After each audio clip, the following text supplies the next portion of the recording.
जो आदमी 14-17 साल पिताजी, पत्नी जी, बेटा जी इतना दिन राज किया, जो कुछ नहीं कर पाया, एक आरक्षण नहीं दे पाया, वो आरक्षण की बात करता है। कि आरक्षण तो सिर्फ परिवार को दिए हैं। दोनों बेटा को आरक्षण देकर के मंत्री और उप मुख्यमंत्री बनवाए, बेटी को राज्यसभा भेजे, एक बेटी को पटना से लड़वा रहे, एक बेटी को छपरा से। आरक्षण तो वो तो जात के भी नहीं है, वो परिवार के। राहुल आजकल पाकिस्तान से सहयोग ले रहे हैं। आप देख रहे हैं कि पाकिस्तान के हुक्मरान राहुल गांधी का प्रशंसा कर रहे हैं, और मुझे ये लग रहा है कि अब हिंदुस्तान में कोई समर्थन उनको नहीं मिल रहा है, वो पाकिस्तान से समर्थन खोज रहे हैं, और इसीलिए वो अमेठी पहुंचे भी नहीं है और अमेठी से दिल्ली पहुंचेंगे भी नहीं, ये भी तय है। मिठाई बनवा रहे हैं चार के लिए। बिल्कुल बिल्कुल, और जनता मिठाई बांटेगी, हम लोग तो खाने वालों में शामिल हो। पंचायती राज मंत्री व श्रम मंत्री ने लालू के आरक्षण वाले बयान पर बोला जोरदार हमला। जो अपने पूरे परिवार को राजनीति में ला खड़ा किया है, वह क्या बोलेगा। मिथिलेश तिवारी बोले, हिंदुस्तान में समर्थन नहीं मिल रहा है, राहुल को पाकिस्तान से समर्थन मिल रहा है। अब खबर सुने विस्तार से। इन दिनों पूरे देश में चुनाव को लेकर राजनीतिक सरगर्मी बढ़ी हुई है, जहां एक दूसरे पर बयानों का दौर जारी है। इसी कड़ी में अपने एक दिवसीय दौरे पर बगीचा लॉन के हॉल में पंचायत जनप्रतिनिधियों के साथ बैठक कर भाजपा के पक्ष में मतदान करने की अपील बक्सर पहुंचे पंचायती राज्य मंत्री केदार प्रसाद गुप्ता व बिहार सरकार के श्रम मंत्री संतोष कुमार सिंह ने लालू यादव पर जमकर निशाना साधते हुए कहा कि लालू यादव अपने परिवार को छोड़कर किसको आरक्षण दिए है। लालू यादव ने आरक्षण के तहत एक बेटा को मंत्री और एक बेटा को उप मुख्यमंत्री बनाया है, वहीं एक बेटी को राज्यसभा भी भेजे हैं, तो वही दूसरी बेटी को सारण से चुनाव लड़ा रहे हैं। वह जात पात के भी नहीं हुए, वह क्या आरक्षण पर बोलेंगे। साथ ही श्रम मंत्री संतोष कुमार सिंह ने कहा कि 17 साल तक परिवार की राजनीति करने वाले लालू यादव आज आरक्षण खत्म करने की बात कर रहे हैं। जो परिवारवाद से बाहर नहीं निकाल पाए, पूरे जीवन काल में पति, पत्नी और पुत्र की राजनीति करने वाला आज आरक्षण खत्म करने की बात कह रहा है। श्रम मंत्री ने कहा कि मोदी ने कहा है कि किसी में इतनी हिम्मत नहीं है कि वह आरक्षण को बदल दे। साथ ही मंत्री ने राहुल गांधी पर तंज कसते हुए कहा कि राहुल गांधी अमेठी से जल्द ही भारत छोड़कर इटली जाएंगे, उन्हें इटली भी छोड़कर जाना होगा। मोदी जी का जलवा ही जलवा है कि एनडीए 400 के पार करेगा। वहीं भाजपा कोटे से बक्सर प्रत्याशी मिथिलेश तिवारी ने राहुल गांधी पर निशाना साधते हुए कहा कि हिंदुस्तान में उनको समर्थन नहीं मिल रहा है, उनको पाकिस्तान से समर्थन मिल रहा है। वह पाकिस्तान से समर्थन खोज रहे हैं, इसीलिए अमेठी पहुंचे भी नहीं है और अमेठी से दिल्ली पहुंचेंगे भी नहीं।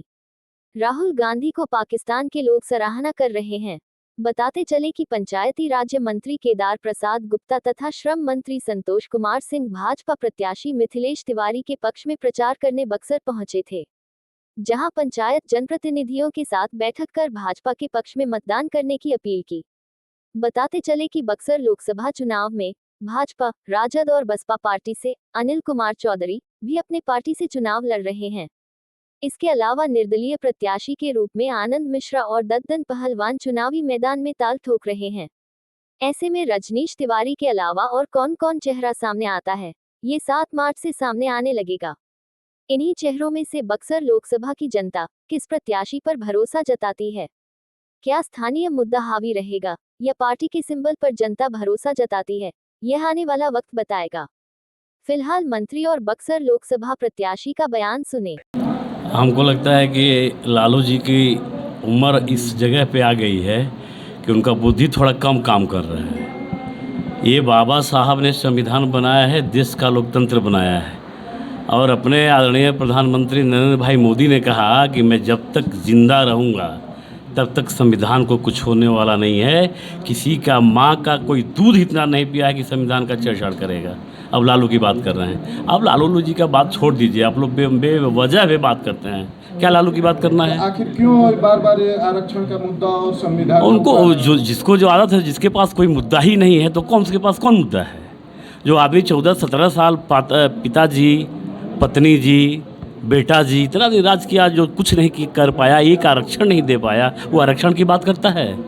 उनको तो कोई नैतिक अधिकार नहीं है कि आरक्षण की बात करें, जो कभी जीवन में आरक्षण दिया ही नहीं।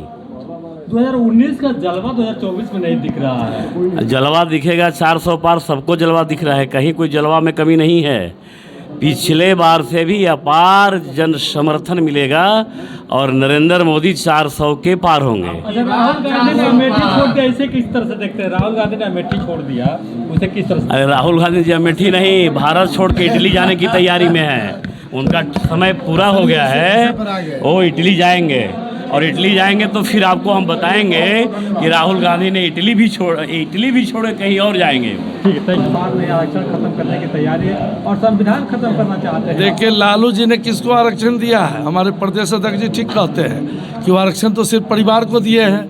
दोनों बेटा को आरक्षण दे करके मंत्री और उप मुख्यमंत्री बनवाए, बेटी को राज्यसभा भेजे, एक बेटी को पटना से लड़वा रहे, एक बेटी को छपरा से। आरक्षण तो वो तो जात के भी नहीं है, वो परिवार के हैं। राहुल गांधी अमेठी छोड़ करके रायबरेली गए, पूरा परिवार से। देखिए, पूरे देश में आप लोगों से पूछिए कि एक तरफ प्रधानमंत्री नरेंद्र भाई मोदी को चुनना हो और एक तरफ राहुल गांधी को चुनना हो, लोग क्या कहते हैं? तेजस्वी यादव पूरा परिवार अपने बेल पर है और दूसरा पर क्या हाल? सूप चले चलनी को, जिनको अपने 72 को छेद है। मंत्री जी, बाहुबलियों को ज़्यादा तरजीह दी जा रही है, जिस तरह से आनंद सिंह को पैरोल पर बाहर निकाला गया, क्या कहेंगे?